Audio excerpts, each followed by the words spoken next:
It's the first time I'm giving talk of this kind, so I'm a bit nervous. And let's start with a little quiz. So who've heard about computer vision? Hands up. Everybody, great. And now, who have trained neural networks for computer vision tasks? Okay, not that many people.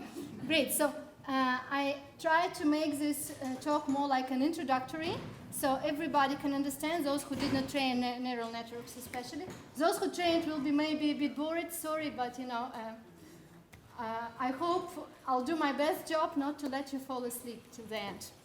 So just make sure you use the microphone for the video, that's all. Just stand at the podium, please. Okay.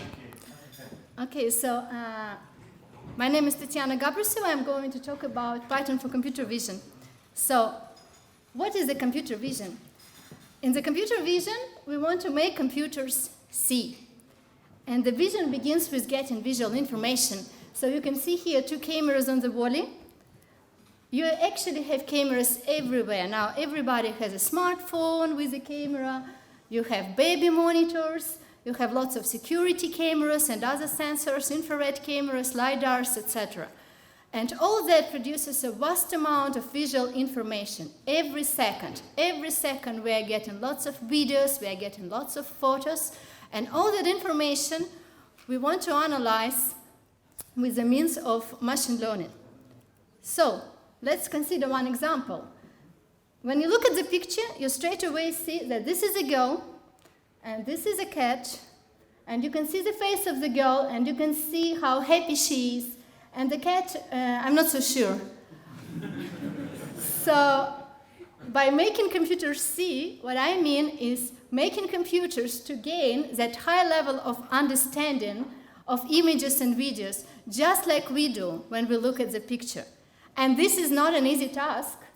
And why it's not an easy task? In fact, vision begins with eyes, but it truly takes place in the brain, right here in the visual cortex. That's where you process all that visual information.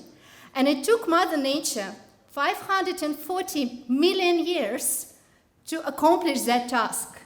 And a lot of that time went into the development of the brain of your visual cortex, not to the eyes, actually. So by seeing, what we really mean is understanding. So we want the computers to understand that visual information. And this is a difficult, complicated task, and it can be broken down in the smaller tasks.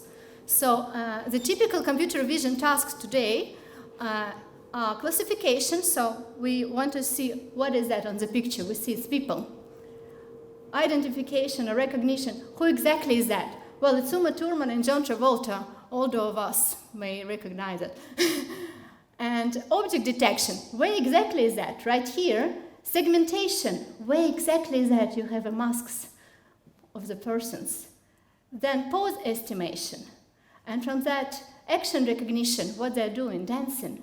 And a scene understanding, what is happening here. And there are much more to that. You have also motion recognitions and other tasks that you break down, that complicated task of computer vision. And why is it important? Why everybody of you have heard about computer vision, so it's definitely quite popular field nowadays. Why is that? Well, actually, we have lots of applications. So we have biomedical applications when you can automatically classify the cancer histograms or automatically select different cells, individual cells in the histology. The self-driving cars, the building self-driving cars, hugely rely on computer vision basically to detect and select your cars, your pedestrians, your roadsides, your traffic lights. You can use it in security as well to see what's going on for object detection, for identification, action recognition. And you can use it for satellite imaging, basically to detect different objects from space, but also to detect fires if the fire is happening somewhere. It is also used to find lost people when you send a drone above the forest and you look through the pictures and you find a person who is lost. So there are projects like that. It can be used in the art for style transfer when you transfer Van Gogh to some photos, or to produce automated animation for movies like WALL-E. And it can be used, what I like the most personally, in medical diagnostics. So the computer-aided medical diagnostics becomes more and more popular nowadays, trend in research, and successfully has been applied for pneumonia detection. Basically, computer vision programs can detect pneumonia now better than radiologists in terms of accuracy, and for anomaly classification, and also for organ tumor segmentation and other tasks. And that's not it. It can be also used in agriculture, in retail, everywhere. In fact, we are visual creatures. Like up to 30% of our brain is used to process visual information. And because we are visuals, you know, we have many areas of our life relying on our eyes. And therefore, computer vision becomes so important field because we teach computers to see better. And they help us to see better. So let's consider one example. Now I have another important question to ask. Who have seen the volley? Good. Nearly everyone. So in that cartoon, basically we have a robot Eva, and it comes on Earth with a mission to find a plant right here. So now let's see how we can make Eva to do the task, right? So that's Eva, and what she needs to do, she needs to actually classify objects that she sees. Is it a can or is it a plant, right? How are we going to do it? Well, we're going to teach Eva just like we teach children. How you're going to teach children, what is that? You show child something and you tell what is it. You say, that is a tree, and that is a flower, and that is a cat, and that is a can, and so on. And you show a child many different examples, and you name that objects. And by the age of 3 years old, almost every child is quite capable of naming all objects around them in different variations. But by the time of 3 years old, the child on average have seen many, many examples of trees and cats and cans and objects around them. So what you want to do is you want to provide your computer vision algorithm that many examples, a huge amount of examples, with the labels telling it what is it. So first what you need is to get the data.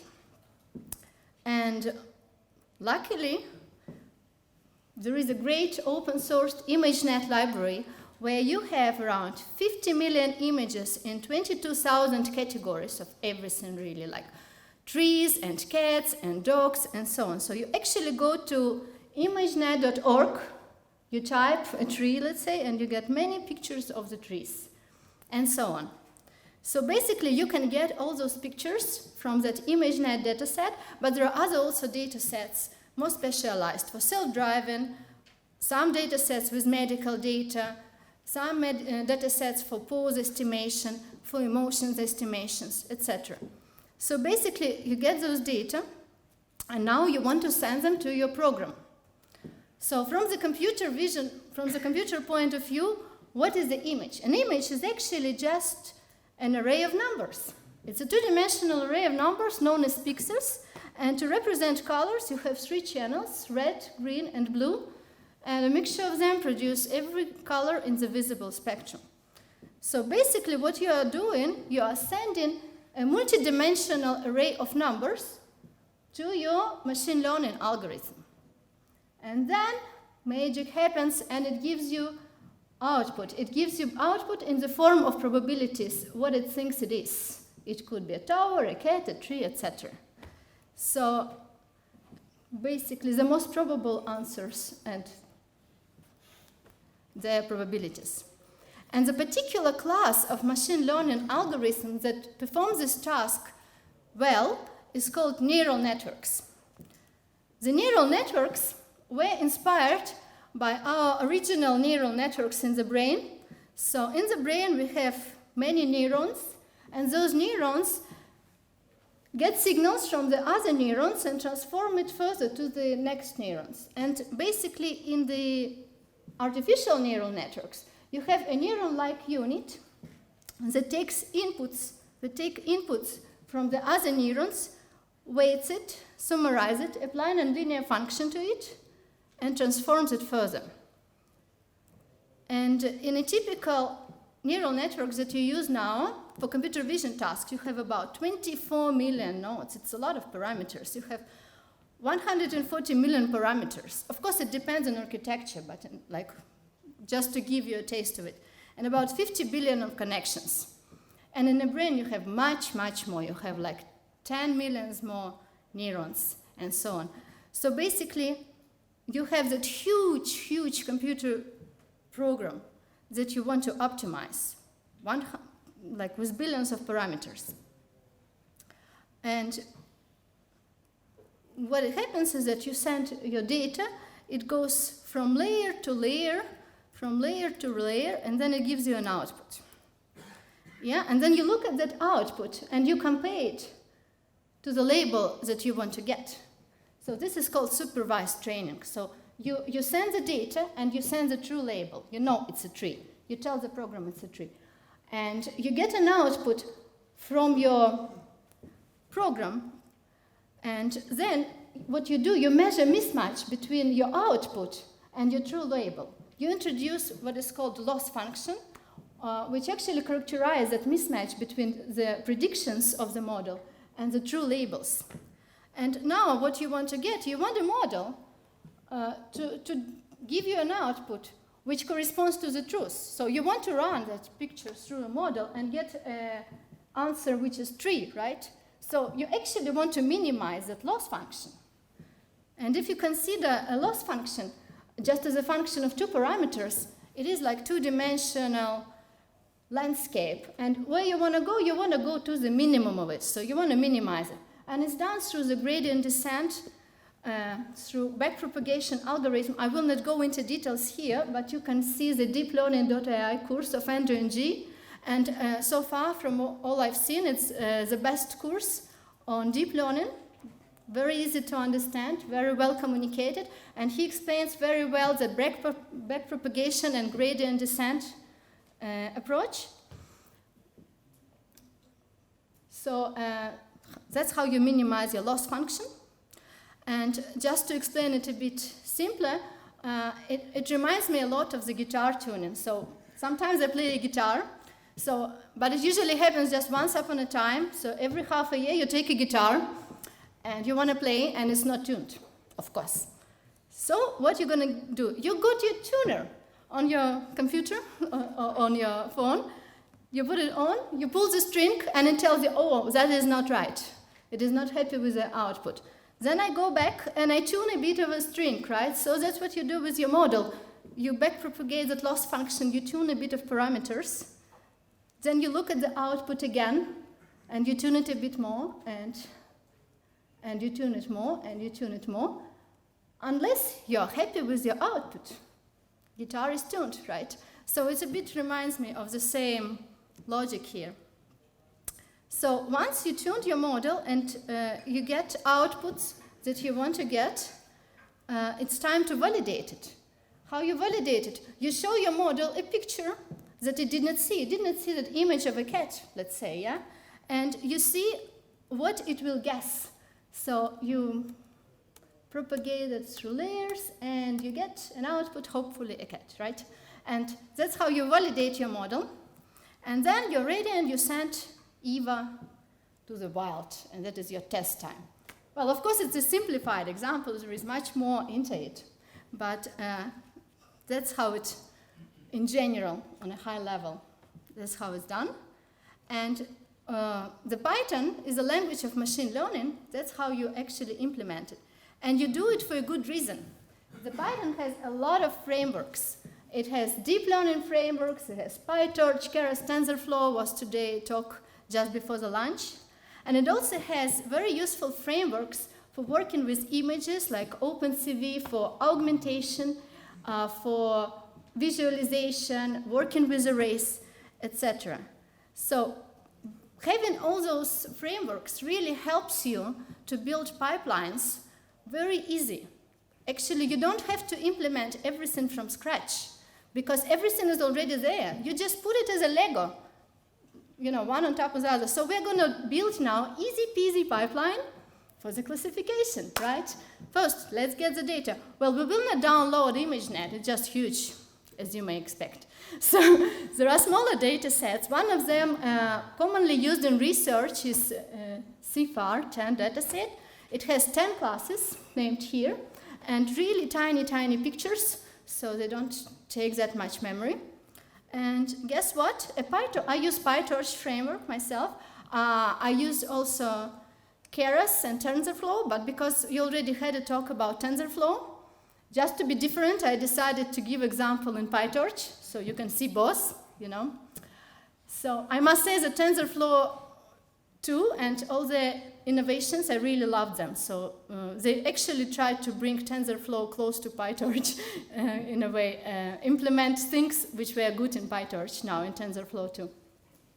But yes, let's build a pipeline in PyTorch. So to get data is easy now. You have the Torch Vision library, which just a special library in PyTorch to work with computer vision problems. So you just import the data set. So you get train set and test set just in 2 lines. And then you also need your data loaders. The data loader actually just sends the data to the model. It gives the model the input and a label. Again, nothing you need to do. You just import a data loader, 2 lines, it's there, you know. Check.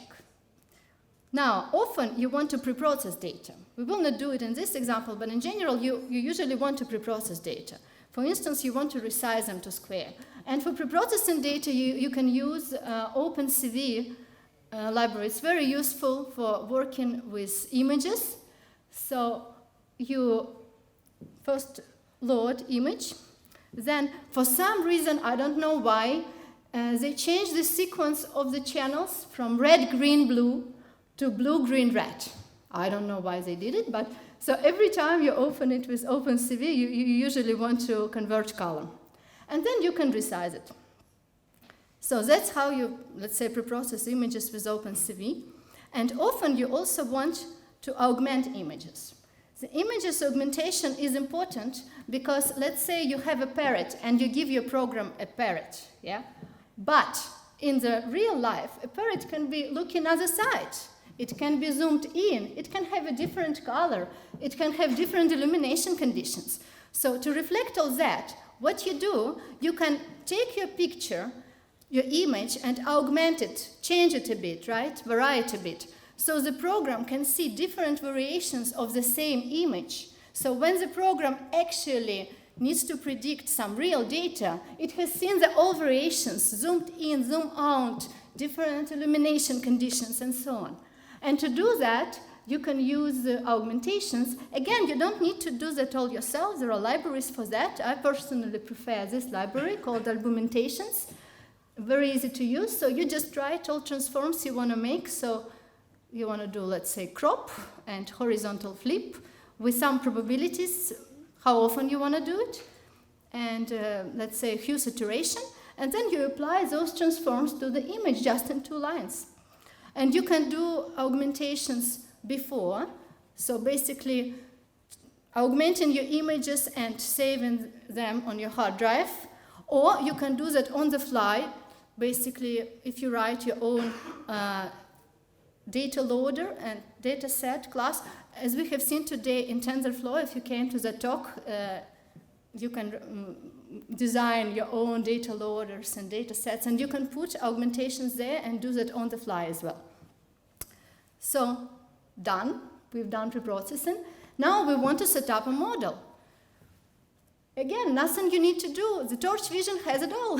Basically, it has all the popular models already, and you just write in 2 lines, you import models, and you select models that you want to do. Moreover, remember that ImageNet, huge database. So basically, the Torch Vision now has most popular architectures already pre-trained on that ImageNet. So you can actually load your model with the weights that has been trained on that ImageNet dataset. You just say pre-trained equal to true. Now, if you can see the state of the art, yeah, let's say you want to solve some task and you want a state of the art solution. You go to the papers with code and you see there are a lot of newer architectures that probably are not there in Torch Vision. So, and you can see their code on GitHub. So what you do, you just clone GitHub, and you can also load that model from the GitHub, similar to that. And the reason why I personally prefer PyTorch is actually not that much of the convenience, but the fact that majority of the papers that recently appear in computer vision are written in PyTorch. So if you look at state-of-the-art architectures for detection, for segmentation, and so on, if you go to papers with code and you look on the most recent advances, most of them will be in PyTorch. And that makes PyTorch convenient to use because you can just clone and you don't need to rewrite all that in Keras, let's say. So once you selected your model, you need to choose your loss function and your optimizer. Again, 2 lines, you just import that, so you use cross-entropy loss is commonly used for such tasks, and Adam optimizer is still like top 1 choice. There are also variations of them like Radam, recently implemented in new PyTorch as well. So that's done. And now what the optimizer is doing actually, it's optimizing your loss function. So it's actually doing that gradient descent. So now you want to train your model. So to train your model, it's now very similar to TensorFlow 2 that you have seen for customized training loop. Yeah? In PyTorch, you write your training loop. So you basically loop over the data multiple times. Each time you go through all the data, you call an epoch. So you go for some number of epochs. Then you load all your data from the data loader. So the data loader gives you your images, your inputs, and your labels. Then you set up your optimizer. You send your inputs to the model. You just get an output just in 1 line, yeah? You calculate your loss, your criterion, based on outputs and labels. And then your backpropagation algorithm is just done in 1 line. Loss dot backward. That's it. Everything is written there. You just call it. And it's a good idea to collect losses over the epoch, and then you print the mean loss after each epoch to see how the training is going. So the training is done, and then what you want to do is you want to run your inference. So for inference, you send the model in the evaluation mode, then you iterate now through the test loader. Again, you get images and labels, and you send that images to the model, you get outputs. Now your outputs are your predictions. Remember, it's in the form of different probabilities, so you select the most probable prediction by just selecting max. You calculate your metric. Let's say we want to calculate accuracy. So we just compare the accurate predictions, so where prediction that maximum most probable prediction is equal to the label, to the total amount of predictions, and that gives you an accuracy. And that's it. And that gives us this illusion. You can see it a lot on the internet, you know. You can learn PyTorch in we've done it in 5 minutes about so, right? So that gives you that illusion. And all this illusion that you can do TensorFlow in 5 minutes, yeah? But to be fair, that is not true. And the reason for that is that this is a toy example. This is a very toy example. Now I'm going to show you a bit of a real world stuff, yeah? So in the real world, let's say you want to classify a cat, but the cat is smarter than your program. The cat knows how to hide. So you have a lot of occlusions. Then you have different poses. You didn't expect that. Your program didn't expect that. To be honest, your cat didn't expect that. What are you going to do? Like, you have in-class variations. You have all different kinds of dogs. You have different illumination conditions, right? And you just have confusive images. Let's say in self-driving, you want to classify bicycle and a car, and you have that bicycle on the car. Or the traffic lights, you know. if I've seen it, I would just stop and park and walk. Yeah. So, and that is a life, you know, you see that in life a lot. And, well, maybe not the traffic lights, but quite common. And you need your program to be working in the real life, not in the vacuum, you know. It's just has to work on a real life and where you have all that examples. And I give you one particular case, this one. It's a chest X-ray, and if you look, let's say, on the top right one, who thinks it's a pneumonia? Hands up. I think it's just a flu, to be honest, but, you know. Who thinks it's a pneumonia? Yes? No? Okay, some think it's pneumonia. Well, it's actually effusion. This is a pneumonia. So, how do you know that? It actually has been labeled by several individual experts, radiologists in the field. So those data have been collected, and the experts were asked to label all the diseases and mark the location of them. And then their predictions have been also averaged, because one person can be wrong. So you actually label such medical data by calling a consortium of highly specialized people to do the job. As you may expect, you don't have that many millions of such images. It is expensive to do. It is time-consuming. It requires a lot of expertise to do that labeling.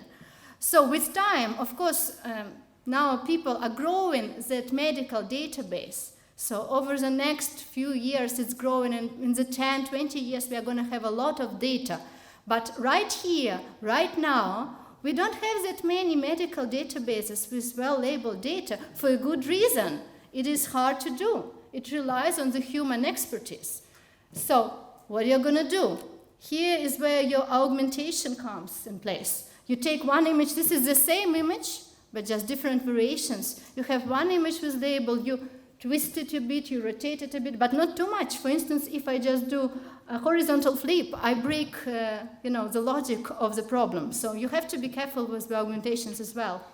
That's where your transfer learning comes in place. Remember when we loaded models pre-trained on ImageNet? So you can do the same for medical tasks. You get model pre-trained on ImageNet, and then you retrain it on your a little bit of data, and it works better than if you just train from scratch. You need to understand that when you train 140 million parameters on few images, it will just remember those images. That's what we don't want. We want it to generalize well on unseen images, right?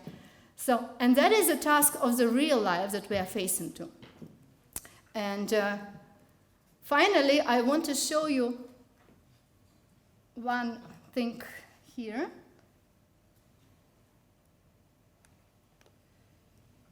Of what we can do. This is the Terminator red view from old movie. I don't know, it's 80s. That's how the Terminator could see cars and, bicycles, and read the labels and walk through the door. Then it can see people and can identify different, select people, and so on. So this is already there. So the Terminator was 80s, yeah? So the future happened. That is already there. So that's what we can do. And do we have a minute? Yeah.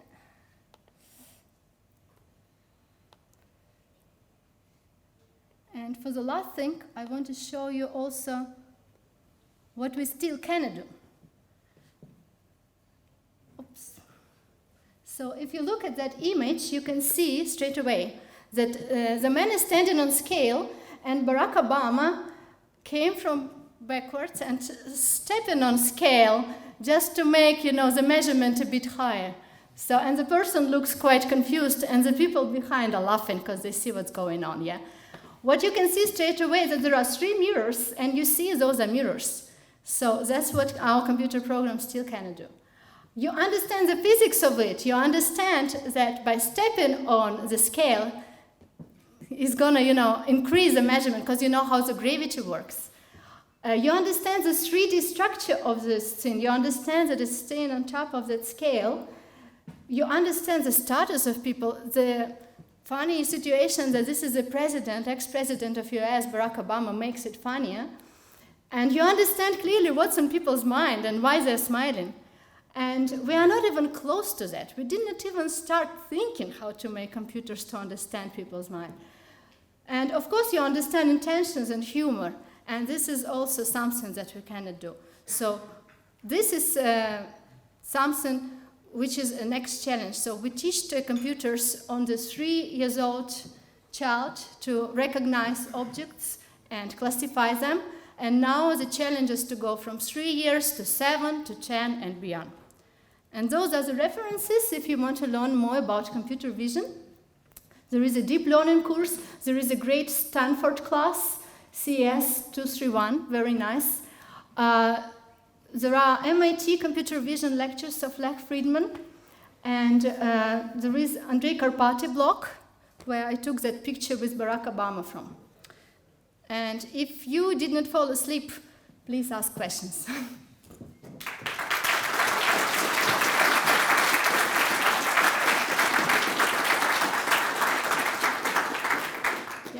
They need a microphone, probably need a microphone. Okay, no, I can speak loud.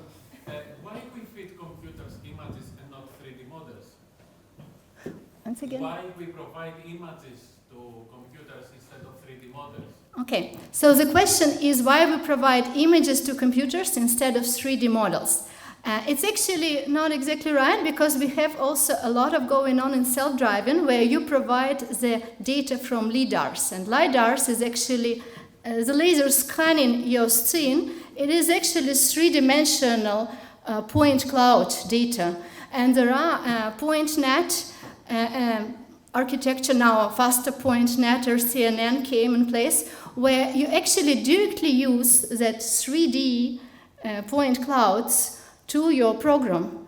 And the state of the art now is actually faster point RCNN, I think, that is done exactly, as you said, directly with 3D data. So there are programs like that, and there are architectures like that, and that is done. Are they being used only for car driving, or? No, point cloud is actually used to identify also, let's say chairs or objects in the room. There are also databases on that with point cloud of usual things like table, chair, ball, and so on. So you can go and Google point cloud, you can download database, go to papers with code, find point cloud state of the art, and you will get that architectures as well. So yeah. Thank you. Yeah, please. In training the model, sometimes you add noise to get the better trained model. So is that applicable in this? So the question is that about adding noise during training of the model for better generalization. So yeah, in computer vision, you can actually add noise through augmentation. So when you change a picture, there are very common augmentations where people add a bit of noise or drop out some parts of the pictures. That's exactly what is it about. For better generalizations, you augment pictures in the same way, in this way.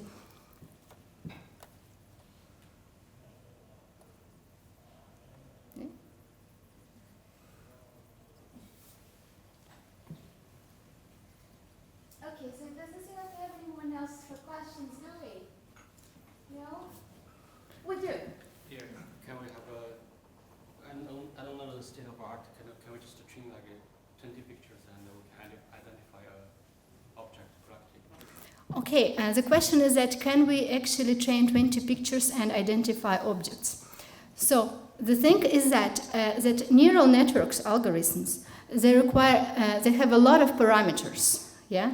And so let's say if you have only 20 pictures and let's say you have millions of parameters, what's going to happen? It's going to remember the 20 pictures. So it is called overfitting to train. So it will overfit to train.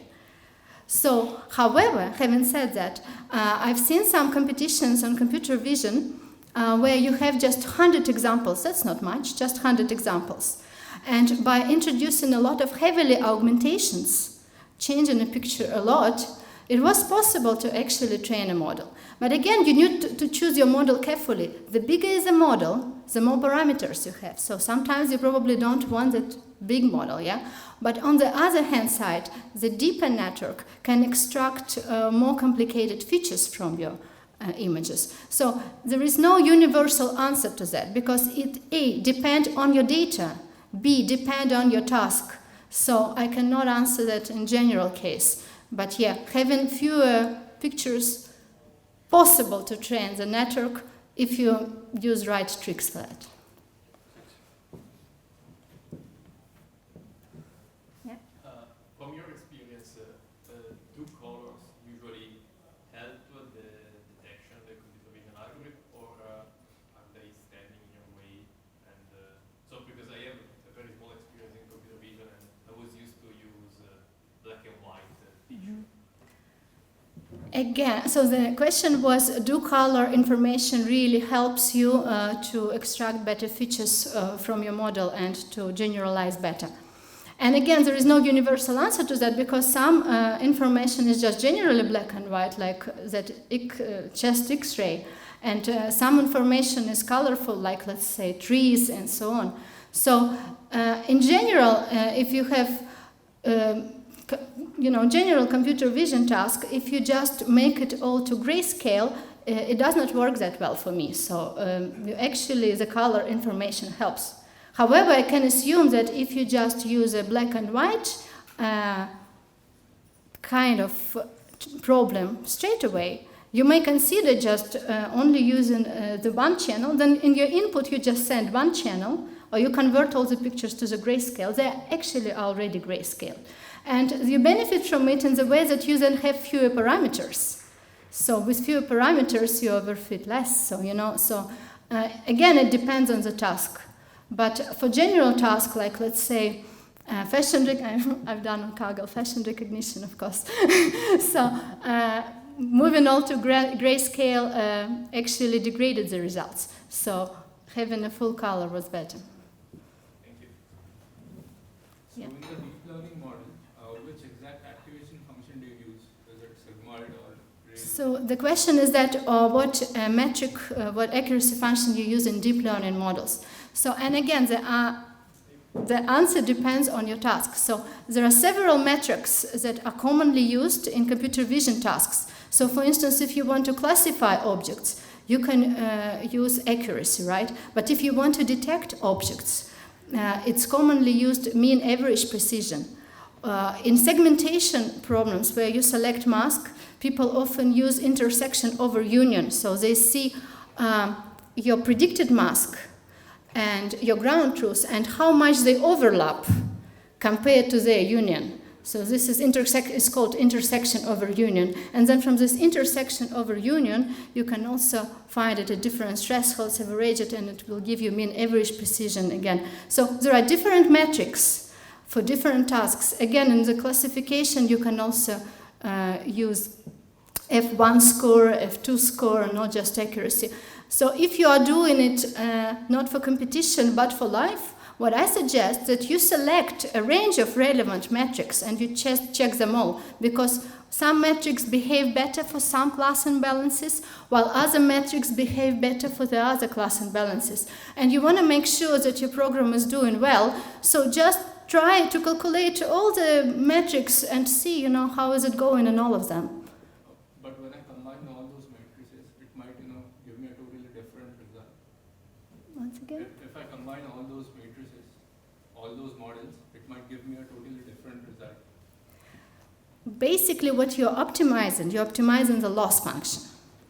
So your back propagation, what is it doing? It's getting partial derivative from your loss function, and with the gradient descent, propagates it back through your parameters and turning parameters. Metric is something that you are looking at.